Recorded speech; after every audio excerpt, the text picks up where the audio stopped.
Sim, eu sou o professor Bairros e no tutorial de hoje nós vamos ver.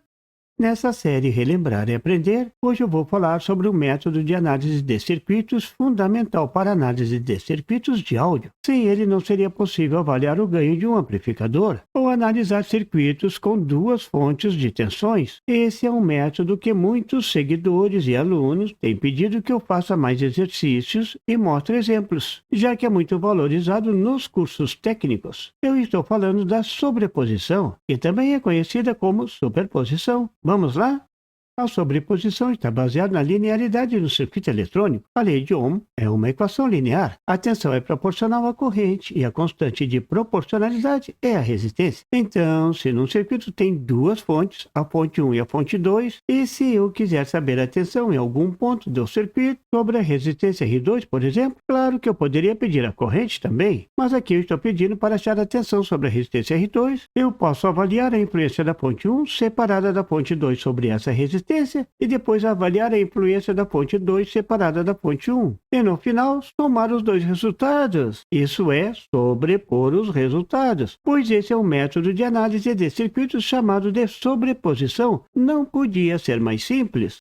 Uma aplicação clássica, e quem sabe uma das mais importantes da análise de circuitos usando a sobreposição, é a análise de circuitos de um amplificador do tipo emissor comum. Pode ser um desses com um transistor e duas resistências, e que você está acostumado a ver aqui nesse canal amalucado, ou com 4 resistências, ou ainda o circuito de saída. O importante é salientar que todos eles têm duas fontes, a fonte de tensão DC mais a fonte do sinal AC. Então, dá para usar sobreposição.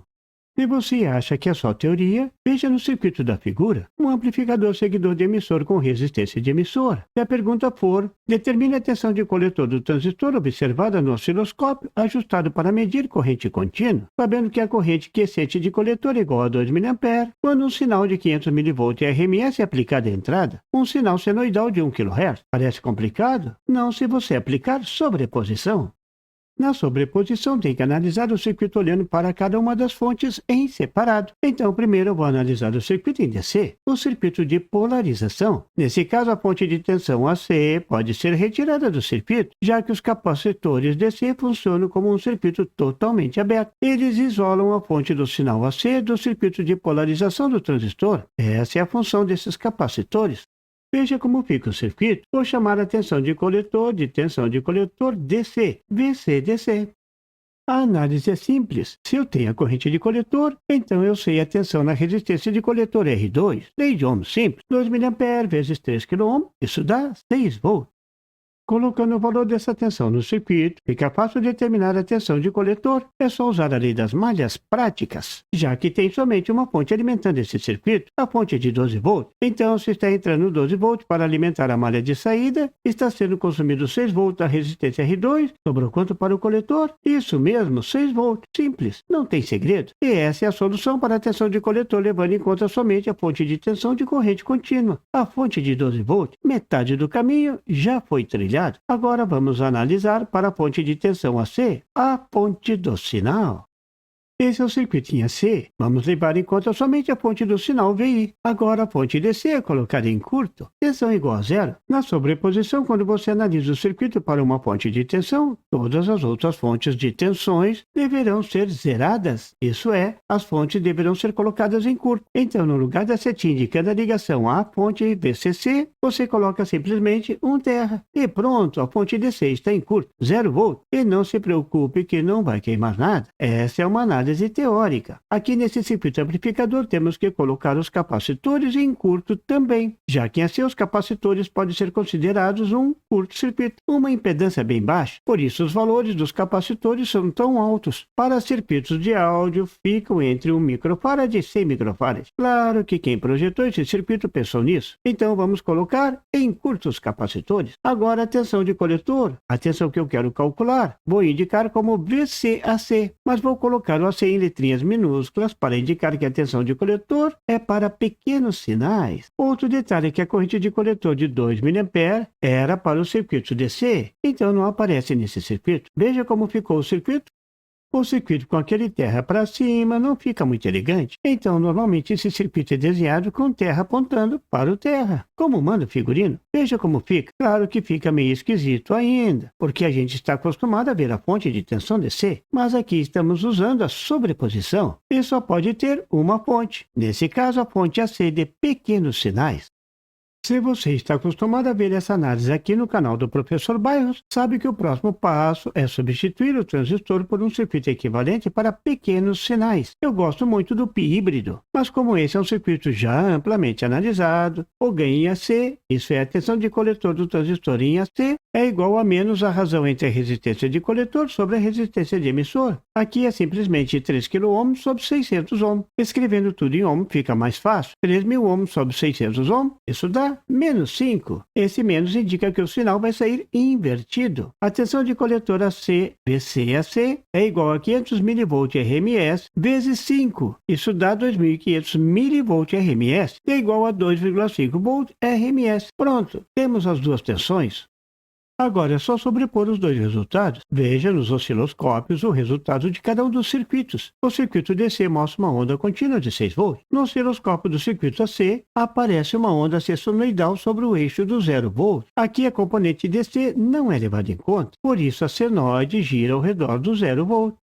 Mas é isso que você vai medir no circuito completo quando o sinal senoidal de 500 mV RMS for aplicado na entrada. Por exemplo, o sinal gerado por um gerador de sinais. Veja que agora o sinal aparece no osciloscópio deslocado, mais 6 volts acima do zero. Essa é a ação da sobreposição. Então o resultado da sobreposição é o sinal real. Observe que para você ver o sinal sobreposto, o canal deve estar configurado para medir tensões DC. Veja então que a sobreposição é um recurso importante e presente no seu dia a dia e a técnica é simples. Vamos separar a análise conforme o número de fontes e no final vamos sobrepor os resultados.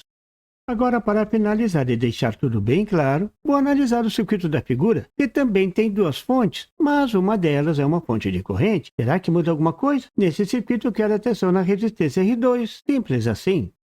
Primeiro, vou analisar a tensão na resistência R2 devido somente à fonte B1. Vou chamar de VR2 B1. O circuito levando em conta somente a fonte de tensão B1, tem que zerar a fonte de corrente B2. Para zerar uma fonte de corrente, o circuito tem que estar aberto. Veja como fica. Fica muito simples. É só retirar a fonte de corrente do desenho. Simplificou muito, vocês não acham? E quem não gosta de coisas simplificadas? Não tem segredo, é um simples divisor de tensão. A tensão sobre a resistência R2 é igual à tensão da fonte B1, que multiplica R2 sobre a soma das resistências. Substituindo os valores, 4 volts vezes 1K, dividido por 2K, isso dá 2 volts. Metade da tensão da fonte. Claro, as duas resistências são iguais, então a energia potencial vai se dividir igualmente entre as duas resistências. Não tem segredo, qualquer criança brinca e se diverte. A primeira tensão está descoberta. Vamos à segunda?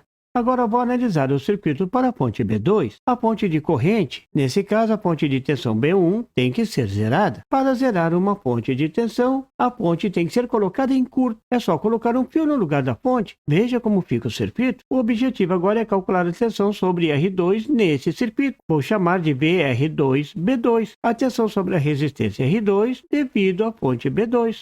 Para calcular a tensão na resistência R2, vou usar a lei de Ohm. Para isso, eu preciso da corrente que circula por R2. A corrente na resistência R2 pode ser calculada usando o divisor de corrente, mas como as duas resistências são iguais, a corrente vai se dividir igualmente. Então, a corrente na resistência R2 é igual a 1 mA. Agora é só substituir a corrente R2 na equação lá de cima e pronto. Temos a tensão VR2B2. A tensão na resistência R2 devido à fonte de corrente B2. Essa tensão é 1 volt. Pronto, temos todas as tensões. Agora é só sobrepor. Agora o passo final, a sobreposição. A tensão na resistência R2 é igual à tensão na resistência R2 devido à fonte B1, mais a tensão na resistência R2 devido à fonte B2. Substituindo os valores e calculando dá 3 volts.